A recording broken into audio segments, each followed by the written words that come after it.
but seeing as how it is so late tonight, I figured I would share with you guys a rare, serious poem, one that I wrote at the onset of the unpleasantness in the beginning of 2020. It's almost 2 years now since that happened. Can you believe it?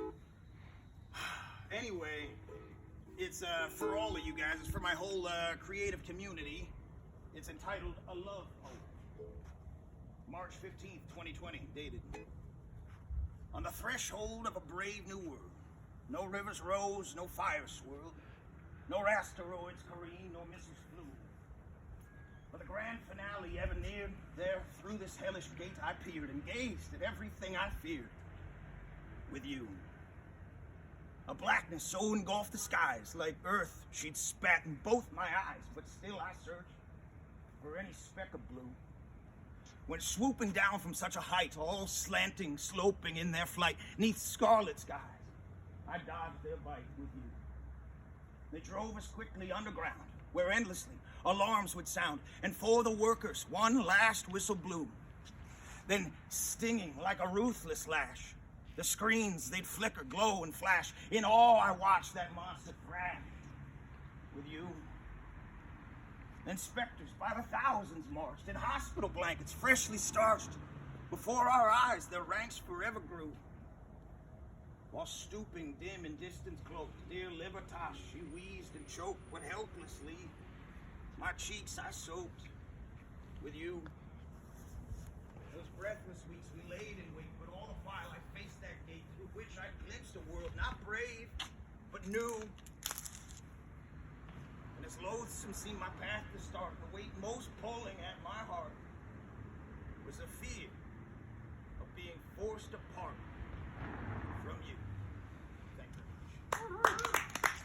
All right, let's lighten the mood, shall we? Here we go. I got an oldie but a goodie to kick this to end this show with a bang. I'm Clyde, always the bard of the lower Haight. My pleasure to have you guys. This is the tale of the man who made pink.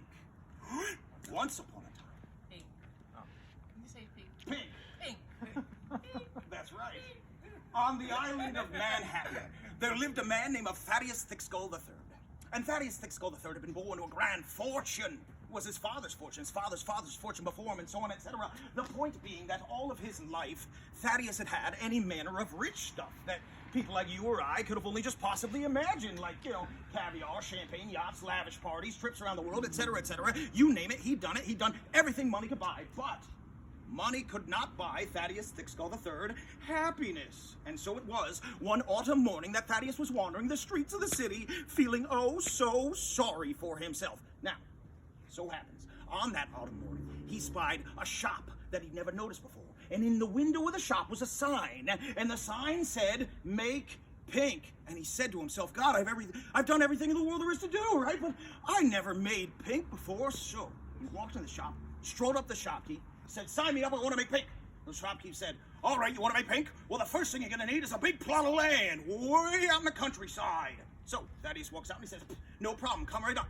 That afternoon, Thaddeus, he's in Brooklyn at his land broker's office, right? And they settle on this nice big 1,000-acre plot about an hour and a half outside of Scranton, Pennsylvania. So the next day, deed in hand, Thaddeus returns to the shop, throws a deed down on the counter, says, "Big plot of land way out in the countryside, no problem. Now what?" So shopkeep says, "All right, Tad, now you gotta build a lake on the plot of land, but it can't be any old lake, no way. This lake, it gotta be perfectly circular in shape and exactly a half a mile in diameter." So Thaddeus walks out, he said, "Yeah, no problem, come right up." Now that afternoon, Thaddeus is on the phone, right? He's making the arrangements. He needs land surveyors, geologists, and there's like crews of men with hard hats and steam shovels, right? And they're working around the clock to build this lake on this plot of land. And finally, months later, right? Millions of dollars later, Thaddeus returns to the shop and he says, "Okay, I got the lake and it's perfectly circular in shape and it's half a mile in diameter. It's on the big plot of land. It's way on the countryside. So now what?" So the shopkeep says, "All right, Tad, now you gotta float a boat on the lake, but it can't be any old boat, no way. You see, the boat, it gotta have a solid silver deck."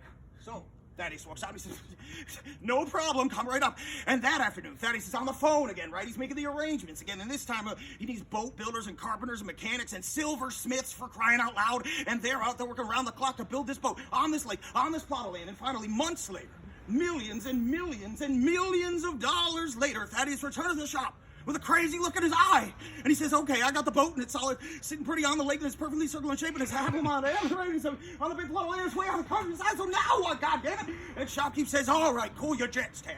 Because now it's simple, man. Now all you need's a pistol and some bullets. So, Thaddeus walks a couple of blocks down to the pawn shop, and he gets himself a nice antique revolver and a box of bullets to go with it. And he returns to the shop, and he says, are we ready to make pig?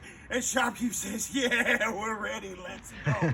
So, they get into Thaddeus's deluxe stretch Rolls Royce, and the driver drives them out of the city, through New Jersey, into Pennsylvania, past Scranton, about an hour and a half, and they arrive at the plot of land, and they get onto that boat, and they power it out into the middle of the lake. Shopkeep tests the wind.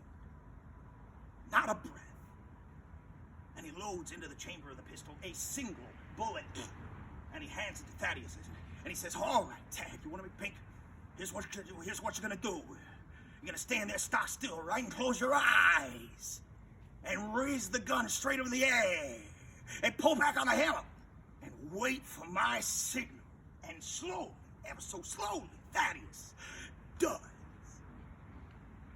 Click. So now Shopkeep bides his time, waiting for just the right moment. And when that moment occurs, he shouts, fire! And Thaddeus squeezes the trigger, bang, and the bullet, it flies up and up and up, and until it can go up no further. And what does it do? It begins to fall back down. And it falls down and straight back down, and it hits the solid silver deck right at Thaddeus's feet. And it makes this resounding pink. Thanks, everybody. Tune in next Friday for another episode of the Clyde Show. Good night. Now, you guys,